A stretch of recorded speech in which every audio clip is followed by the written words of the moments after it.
안녕하세요. 주식 전업투자자 주덕입니다.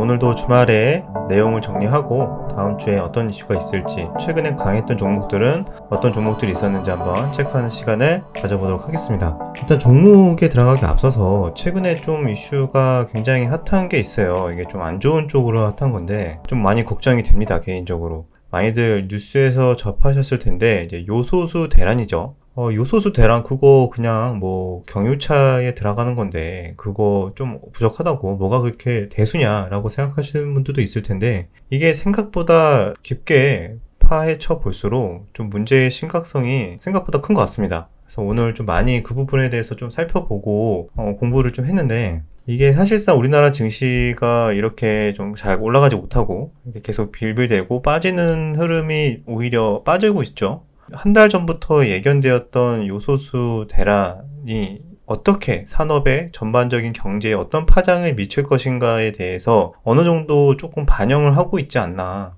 이게 다 반영이 된 거면 다행인데 생각보다 어라 이거 파장이 큰데? 하면은 좀 더 증시가 그런 이유로 출렁거릴 수도 있지 않을까라고 좀 생각을 합니다. 근데 이게 도대체 뭐 어떤 식으로 파장이 가냐? 라고 이제 궁금해 하시는 분들이 있어서 종목 이야기 들어가기 앞서서 그 부분을 조금 자세히 설명을 드려야 될 것 같아요. 이게 생각보다 계속 알아볼수록 가볍게 넘길 일이 아닌 것 같아요. 왜냐면 해결책을 그럼 정부에서 빨리 해결하면 되지 않느냐 했는데 그 해결책도 현재 뚜렷하게 뭔가 대안이 없는 것 같습니다. 일단 처음에 시작이 된 발단은 중국의 이제 석탄 가격이 이제 상승하고 석탄을 좀 수입을 못하게 되면서 전력난으로 이어졌죠. 그래서 거기에서부터 이제 파생이 됐다고 보시면 됩니다. 그래서 요소 수출까지도 거기서 이제 다 막아버린 거예요. 그래서 우리나라가 사실상 요소수 수입을 중국에서 97%를 하고 있었다고 합니다. 그런데 중국에서 갑자기 여러 가지 그런 원자재 가격이 급등하고 그런 여러 가지 부족 현상이 나니까 수출을 거의 다 지금 막고 있습니다. 중국 정부의 허가 없이는 수출하지 못하도록 강화를 했다고 합니다. 그래서 요소도 사실상 거의 전면 거의 다 금지가 됐다고 합니다. 그래서 한 달 전에 사실상 그게 발동이 됐는데 한 달 전이면은 거의 이때잖아요. 근데 지금까지도 사실상 대책을 많이 준비를 안 했다는 거에 대해서 굉장히 좀 문제가 있다고 생각을 하고 어쨌든 지금 그래서 어떻게 파장이 되고 있냐. 사실상 요소수가 문제가 되는 거는 디젤 차들에게 이게 없으면은 현재 환경 규제 때문에 아예 그 시동조차 걸리지 않게끔 이렇게 설계가 되어 있습니다. 그런데 우리 같은 만약에 승용차나 뭐 일반 SUV 차량 같은 경우에는 뭐 10,000km나 20,000km에 한 번씩 넣으면 괜찮아요. 그래서 사실상 1년에 한 번 정도 넣는 분들이 많아서 상대적으로 괜찮을 수 있는데 문제는 화물차죠. 화물차들, 택배차, 그러니까 유통에 쓰는 거의 모든 차의 한 60% 정도 이상이 이런 디젤 화물차라고 합니다. 그럼 거기에는 얼마나 자주 요소수를 투입을 하느냐. 300km에서 뭐 500km마다 투입을 해야 된다. 그러면은 장거리 운행이 대부분인데 사실 거의 빠르면은 뭐 하루 이틀 만에 매일 넣어야 되는 데도 있고 뭐 일주일에 한 번 넣어야 되는 데도 있고 뭐 저도 자세히 알아보진 않았지만 굉장히 화물트럭은 이게 당장 일주일 뭐 며칠 수급이 안 되면은 운행이 불가능할 정도라고 합니다. 그래서 여러 가지 좀 알아보니까 주유소를 운영하고 있는 분인데 단골 트럭 기사님들 중에서는 이미 이번 주 초부터 운행을 포기하신 분들이 많이 나오고 있고 CJ 택배 대리점이 있는데 그쪽 그 택배 사장님들한테도 물어봤는데 이대로라면은 아마 이번 주죠. 이제 수일 내로 한 3일에서 5일 내로 차가 거의 다 멈춘다고 합니다. 그래서 단순하게 그냥 이런 일이 있구나 넘기는 게 아니라 우리가 쉽게 구할 수 있는 마트에서 구할 수 있는 상품들조차 다 물류로 운송을 하잖아요. 최악의 경우에는 거기까지도 공급 부족의 차질이 있을 거라는 얘기입니다. 그래서 이게 실제로 이렇게 될지는 저도 잘은 모르겠지만 일단은 현지 물류 종사자들이 하는 말이 정말로 빨리빨리 공급을 해주지 않으면은 당장 일주일 내로 차량의 대부분이 멈춘다고 하니까요. 아마 직접적인 인플레이션, 공급 부족에 따른 인플레이션과 우리가 쉽게 물건들을 구하지 못하는 거에 대한 물류 대란이죠. 혼란이 올 수도 있고. 그래서 이게 어떻게 여파가 될지 실제로 좀 건설 현장에서도 여러 가지 중장비 기계들도 요소수를 필요로 하는데 대부분 지금 서서히 하나둘씩 멈추고 있다고 합니다. 건설 현장도 멈추고 있고 빨리 해결이 되면은 정부 차원에서 빨리 해결하면 되는 거 아니냐라고 생각했는데 지금 그게 대안이 지금 없대요. 지금 다른 나라에서 수입을 한다던가 우리나라에서 뭐 자체 생산을 해야 되는데 자체 생산을 하려면은 뭐 아시다시피 단기간에 해결되는 문제가 아니고 1년, 2년 이상 투자를 해야 되고요. 당장 다른 나라로 또 수입을 이제 하기로 지금 뭐 러시아나 뭐 다른 나라로 지금 협력을 구하고 있는데 그게 뭐 빨라야 내년 1월 정도라고 이야기가 나오는 것 같아요. 그러면은 그동안 공백이 생기는데 그동안에만 잠깐 이게 멈춰도 여파가 경제적으로 크지 않습니까? 그래서 그럼 어떻게 할 거냐. 심지어 뭐 소방차나 뭐 구급차도 필요로 할 거고 음식물 쓰레기 이런 차들도 다 요소수가 필요합니다. 물론 이런 가장 필요한 것부터 일단 먼저 지급이 되겠죠. 그래서 실제로 대기업이나 이런 데서는 뭐 한 달치 비축량은 있다고 해서 그걸 어떻게 정부랑 협업을 해서 일단은 가장 급한 뭐 소방차, 구급차, 그다음에 뭐 음식물, 그다음에 물류 이런 쪽에서는 일단 우선적으로 최대한 공급을 많이 해줄 것 같습니다. 근데 그 외에는 공급부에 많이 문제가 생길 수도 있다 정도로 우리가 좀 염두를 해야 될 것 같아요. 얼만큼 여파가 될지는 점점 뭔가 도미노처럼 까면 깔수록 뭔가 이슈들이 나올 것 같아서 일단 이쪽은 관심 있게 지켜볼 필요가 있습니다. 빨리 해결이 되는지, 이게 점점 지연이 돼서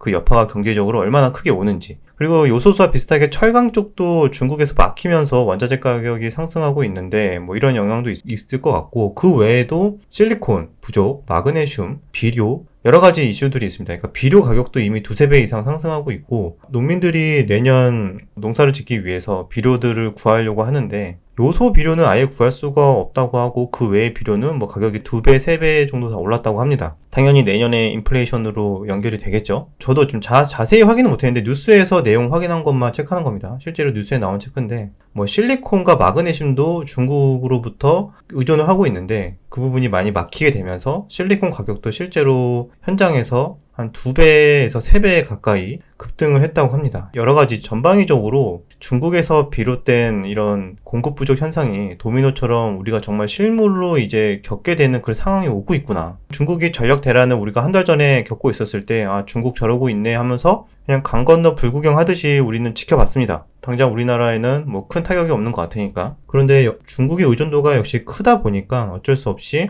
그 잠깐의 전력난과 공급 부족으로 인해서 우리나라도 연쇄적으로 경제적으로 산업적으로 여러 가지 파장이 올 수 있겠다. 지금 현재 그렇게 요소수가 1차적인 문제가 될 수도 있고, 그 외에도 여러 가지 원자재 가격이라던가 철강 가격, 실리콘, 비료 가격 등등등 내년이 많이 걱정이 되긴 합니다. 일단 당장 급한 심한 물류 대란으로 연결되지 않기 위해서는 요소수 문제부터 빨리 해결을 해야 될 텐데, 그게 안 된다면은 사실상 심각한 상태가 될 것 같아요. 그렇게 생각할 수 있죠. 그럼 디젤만 문제가 되는 거니까 휘발유나 뭐 LPG나 이런 거는 괜찮지 않나 라고 생각할 수 있는데, 60% 이상이 물류 트럭이 디젤로 운영이 되고 있죠. 그러면은 그 주유소에 납품을 하는 그 탱크 디젤 화물차도 대부분 이제 디젤이기 때문에 그 차들도 공급이 만약에 차질이 생기면은 나중에 심각한 상황이 됐을 때는 휘발유나 LPG나 디젤 등유 다 쉽게 구할 수도 없는 상황이 될 수도 있다. 물론 구하려면 구하겠지만 우리가 좀 더 수소문을 해서 뭐 물량이 있는 곳이나 뭐 이런 게 막 돌아다녀야 될 수도 있다는 상황인 거죠. 정말 최악인 거죠. 실생활에서도 여러 가지 불편함을 겪을 수 있고, 일단은 직접적으로 이런 상황이 최악은 다 면한다고 해도 인플레이션에 대한 압력은 피할 수 없을 거라고 생각을 합니다. 그 정도의 차이인 것 같습니다. 이게 우리가 충분히 어느 정도 예상할 수 있을 정도의 인플레이션 정도인지, 예상보다 좀 커서 경제적으로 좀 타격을 줄 만한 건지, 이렇게 공급 부족으로 연결되는 인플레이션이 아마 직접적으로 조만간 좀 파장이 올 것 같고요. 그런 파장을 잡기 위해서는 어쩔 수 없이 또 금리 인상을 또 급하게 단행해야 될 수도 있습니다. 그 금리 인상이 급하게 단행이 되면 우리 가계부채 많고 부동산 연끌했고 그런 분들이 실질적으로 또 타격이 입게 되면서 여러 가지 내년에 대한 경제 전망이 글쎄요, 잘 모르겠어요. 이제 제가 부정적으로만 봐서 그런 건지 모르겠는데, 물론 긍정적인 면도 있겠죠. 어느 정도 위드 코로나로 가면서 경제 정상화에 대한 기대감도 있지만 과연 뭐가 더 클지는 경제 자체를 예측하는 게 큰 의미는 없다고는 많이들 말씀하시죠. 경제 전문가들이, 이코노미스트 분들도 다 그러는데, 일단 체감적으로 이제 주식을 매일 보다 보고 지수를 보다 보고 왜 갈자리에서 가지 못하고 이렇게 못 가는 데에는 뭔가 이유가 있나? 라고 생각을 하다 보니까 자꾸 그런 쪽에 좀 더 제가 편향이 생기는 걸 수도 있는데, 그런 쪽에 좀 더 집중을 하는 거일 수도 있습니다. 제가 틀렸으면 좋겠는데 어쨌든 이런 이슈들이 있다. 요소수가 단순하게 넘길 문제는 아닌 것 같다 정도로만 간단하게 체크하고, 그 부분은 각자 찾아보시면 될 것 같아요. 판단은 어쨌든 여러분들이 잘 하셔야 되니까. 서론이 길어졌습니다. 요즘 오늘 하루 종일 관련된 뉴스 찾아보느라 이슈가 길어졌는데 최악의 상황이 안 왔으면 좋겠습니다. 어쨌든 다음 종목으로 지켜보면은 비료 가격이 앞서 설명드린 대로 좀 급등을 했다고 했잖아요. 그게 실제로 많이 급등을 했고 많이 구하기가 어렵고 내년 당장 농사조차 조금 많이 걱정이 된다고 합니다. 그래서 좋아할 일은 아니지만 그런데 올라간 종목이 있어요. 뭐 일단 그런 종목들 체크를 해야겠죠. 비료 관련 회사인 남해화학이 그런 이슈가 나오면서 이렇게 급등을 했다가 금요일은 좀 조정이 나오면서 빠졌으나 거래량은 좀 줄어든 음봉의 상태입니다. 그래서 같은 또 비료 회사로 효성 OMB가 있고요. 효성 OMB도 그런 기사가 나왔을 때 목요일날 상한가를 갔었네요. 그리고 금요일은 조정이 나온 음봉이 나왔습니다. 그래서 이런 이슈들이 계속 나올 때마다 한 번씩 또 수급이 들어올 수 있다고 생각을 합니다. 그리고 또 팜스토리. 팜스토리는 여러 가지 이슈들이 엮여가지고 국제 곡물 가격 급등에서부터 시작이 됐죠. 그리고 코로나 치료제 뭐 관련된 회사에 투자를 했다 이런 저런 이슈도 있는데 어쨌든 이 종목도 비료, 사료 관련된 종목이기 때문에 살짝 이쪽으로도 엮일 수 있다 정도 체크하고 그리고 조비는 다른 종목에 비해서 조금 약한 모습은 보이고 있죠. 조비도 마찬가지로 비료 관련주입니다. 그리고 대유는 이때 목요일날 상한가에 또 좋은 흐름이 나왔었고 근데 추세는 역배열이지만 어쨌든 이 종목도 대금이 조금 들어왔었다 정도를 체크를 해서 요소수 대란이랑 어떻게 보면 연결되는 또 테마일 수도 있다. 비료 관련된 테마까지도 지켜볼 이유가 있을 것 같습니다. 그 외에도 직접적인 요소를 생산할 수 있는 회사라고 했을 때는 KG 케미칼과 롯데 정밀화학이 있습니다. 근데 사실상 이렇게 크게 당장 많이 생산을 할 수가 없어요. 이미 예전에 중국의 저가 공세, 요소수 저가 공세 때문에 우리나라에 생산하고 있는 회사들이 다 도태돼서 사라졌습니다. 그래서 97%를 중국에 의존을 하고 있던 상황이었고 이런 사태가 터지니까 이렇게 휘청휘청 거리는 모습을 볼 수 있죠. 어쨌든 요소수 생산을 할 수 있다는 회사가 뭐 KG케미칼이란 그런 이야기가 나오면서 이렇게 급등이 나와줬고 좀 조정폭이 생각보다 크긴 한데 그래도 이 이슈가 단기간에 끝나지 않는다면은 충분히 변동성은 나올 수 있을 것 같다. 근데 롯데 정밀화학도 관련된 회사인데, 그러니까 요소수를 생산할 수 있는 회사인데, 사실 한 달치밖에 공급을 거의 못한다는 이야기가 있고, 실제로 수혜를 많이 보기는 좀 어렵다라는 이야기가 나오면서 주가는 오히려 그 전에보다 더 하락하는 상황이 나왔습니다. 그래서 그냥 이따는 정도만 참고하시면 될 것 같아요. 그리고 최근에 강했던 게 또 원전주가 좀 강했죠. 두산중공업도 추세는 뭐 꺾이지 않고 일단 잘 버티고 있습니다. 그래서 어떻게 보면 신고가를 최근 기준으로 약간 신고가 부분에서 조금 버티는 이런 음봉이 나온 상태고 아직까지는 원전이 추세가 꺾이지 않고 주도주의 한 섹터로 굳건히 좀 자리를 잡아 있는 모습이긴 하지만 뭔가 섣불리 여기서 베팅을 크게 하기에는 좀 부담이 돼서 손절 라인을 딱 잡고 딱 대응을 잘 할 수 있는 분에 한해서 매매를 해야 되지 않을까라고 생각을 합니다. 원전으로는 흐름이 좀 좋은 게 두산중공업, 한정기술 잘 나왔고 그리고 뭐 일진파워까지 뭐 이 정도 다 비슷한 흐름이죠. 일진파워도 신고가 만들어주고 그 위에 가격대를 지켜주는 음봉이 나온 상태. 원전주는 이 정도만 좀 체크를 하고 있고 그리고 메타버스도 역시 뭐 약하진 않았어요. 넥스트도 조정을 좀 받을 때라고 생각을 했는데 생각보다 조정폭이 굉장히 적었고 보신 분들은 아시겠지만 좀만 빠지면 다 반등이 그날 당일 반등이 되게 잘 나왔거든요. 그래서 단타를 여기에서 빠졌을 때 매매하셨던 분들은 아마 괜찮은 수익이 좀 나왔을 만한 종목입니다. 그래서 이 종목도 아직 추세가 끝났다고 볼 수는 없고 일단은 21선 부분까지 떨어져 주면은 뭐 한 번 더 반등이 나올지 그거는 종목이 강하니까 그 부분을 조금 보면서 대응을 해야 되지 않을까. 근데 한 가지 좀 불안 요소는 자이언트 스텝이 좀 너무 이렇게 개팍한 흐름이 나왔어요. 그죠? 이렇게 10% 뺐다가 20% 올렸다가 다시 마이너스로 끝나는 뭔가 마무리 뭐 설거지 하는 듯한 그런 느낌의 흐름이 나올 정도로 의심이 될 정도로 이런 게 나와서 이 이후에 이 물량들 다시 잡아먹는 강한 또 양봉이 나와주면은 추세를 다시 살려나가는 거지만 그게 아니라면은 이때 들어온 거래량 매물대에 이기지 못해서 조금 질질질 흐를 수도 있지 않을까 좀 보면서 같이 메타버스 섹터를 좀 봐야 될 것 같아요. MP도 원래는 좀 강한 종목이었는데 막판에 한 번에 확 뺐거든요. 분봉을 보시면 막판에 거의 훅 매물이 나왔어요. 그래서 보니까 소송 관련된 판결에 대한 공시가 나오면서 매물이 순간적으로 투매가 나왔는데 시간에서는 한 4% 올려놨습니다. 그게 생각보다 공시 소송 관련된 내용 보니까 이거 별거 아닌데 너무 과민 반응한 거 아니야? 약간 이런 식의 반응이 나왔던 것 같아요. 그래서 일단은 한번 투심은 꺾였으나 월요일날 기술적 반등을 좀 세게 주면서 시작을 하지 않을까 보고 있습니다. 자, 역시나 뭐니 해도 펄어비스 죽지 않습니다. 북미 쪽인가요? 어디 메타버스 또 투자 뭐 한다고 하면서 그런 기사 나오면서 올렸는데 어쨌든 계속 메타버스 관련된 호재로 올리고 있어요. 게임에 대한 기대감, 메타버스 플랫폼에 대한 기대감. 이 종목도 빠지려고 하면은 올리고, 빠지려고 하면 올리고, 좋은 흐름이 계속 나오고 있다. 거래대금도 계속 1,000억 이상 잘 터져주고 있고, 강한 종목으로는 펄어비스도 빼놓을 수는 없습니다. 그리고 에코프로 같은 이런 2차전지 관련 이 종목 같은 경우에 에코프로랑 에코프로 비행 같은 경우는 실적이 3분기 실적이 굉장히 잘 나오면서 엄청나게 급등을 좀 하는 모습이 나왔어요. 자, 이런 종목도 돈이 들어왔던 종목이고 우리가 배웠던 타점에 한해서는 좀 매매를 할 수 있을 거라고 생각을 하는데 이게 좀 변동성이 좀 조정 나올 때는 좀 시원하게 나오는 경향이 있거든요. 뭐 이때도 보시면은 조정 나올 때 한 번에 이렇게 팍팍팍 뺍니다. 그래서 이런 흐름들이 있던 종목이라서 좀 접근은 하되 뭐 큰 비중은 못할 것 같고 오히려 내가 예상하는 그런 첫 타점을 좀 패스하고 보수적으로 뭐 더 조정이 나오면 두 번째 타점 정도 그런 식으로 왔을 때 할까 약간 그런 식으로 생각을 하고 있어요.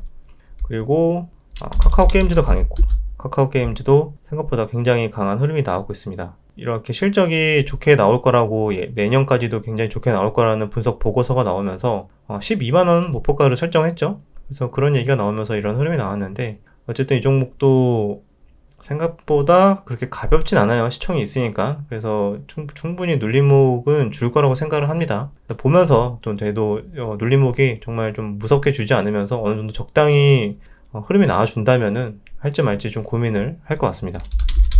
하이브도 잘 나왔죠. 소수 이런 종목들은 굉장히 잘 흐름이 나왔고 그 외의 종목들은 역시 별로 흐름이 좋지 않습니다. 시장이 많이 좀 불안한 상황도 있고 과연 정말 다음 주가 어떻게 보면 제가 말씀드린 변곡점이 될 수 있다고 설명을 드렸는데 업종 차트를 보면은 저번 영상에 설명을 드렸죠. 업종 차트에서 보면은 코스피인데 자 다음 주가 되면은 요 저항대로 작용하고 있는 요 60선이 여기까지 내려옵니다. 서서히 내려오겠죠. 그러면은 우리는 요거를 위를 돌파하려고 시도를 해도 맞고 떨어지느냐 아니면 여기서 바로 이 저항대 이기지 못해서 마치 이런 거죠. 이렇게 내려오기 시작하니까 이 저항대 이기지 못해서 쭉 빠지는 이런 흐름이 나올지 이렇게 쭉 빠지는 흐름이 나올지 좀 봐야 될 것 같습니다. 저는 그래도 무모하게 막 이거 무조건 돌파지 라고 하면서 배팅하는 거는 좀 무모하니까 어느 정도 방향성을 잡는 모습이 나오고 나서 대응을 해야 되는데 방향성을 잡을 만한 모멘텀이 뭐가 있을까? 그게 참 고민이 됩니다. 미국장도 계속 올랐는데 당장 다음 주까지 계속 오를지는 모르겠고 미국장도 조정이 나오겠죠. 쉬어가는 이제 주가 될 수도 있는데 그때 우리나라는 어떻게 맞을지 잘 버텼으면 좋겠는데 또 당장 요소수 대란이 이슈화가 되면서 여러 가지 피해가 예측이 되면서 그게 시장에서 반영이 될지 모르겠네요. 이게 실제로 우리가 경제에서 느껴지는 그 파장이 즉각적으로 시장에서도 반영되는 건 아니거든요. 시장에서는 실제 우리가 실물이나 이거 정말 심각한데 라고 생각했는데 의외로 시장은 늦게 반응할 때도 있고 아니면은 생각보다 우리가 알지 못할 때 빨리 미리 선반영하는 경우도 있고 굉장히 좀 알 수가 없기 때문에 그런 부분을 조금 보면서 우리는 항상 준비를 해야 되지 않나 보수적으로 봐도 되지 않을까라고 생각을 합니다. 이런저런 이야기하다가 굉장히 좀 길어졌는데 주말에 좀 생각이 많아지는 좀 하루였습니다. 경제도 경제고 물가도 계속 상승할 것 같고 주식시장도 별로고 많은 분들이 걱정을 할 수도 있을 것 같습니다. 이런 일들은 항상 있었고 또 시간이 지나면은 또 해결이 잘 됐으니까요. 그나마 이제 소나기 때 좀 잘 피하고 대응만 잘 한다면은 또 그게 반대로 생각한다 보면은 또 기회가 될 수도 있겠죠. 그래서 항상 무조건 부정적인 이슈가 있다고 해서 비관적으로만 바라보는 게 아니라 그 안에서는 우린 또 기회를 잡을 수 있다 라고 긍정적으로 생각을 하면서 시장을 보면 좋지 않을까 생각을 합니다. 여기까지 내용이 유익하셨다면 구독과 좋아요 댓글 부탁드리도록 하겠습니다. 다음 주도 잘 대응하시고 그럼 다음 영상에서 뵙겠습니다.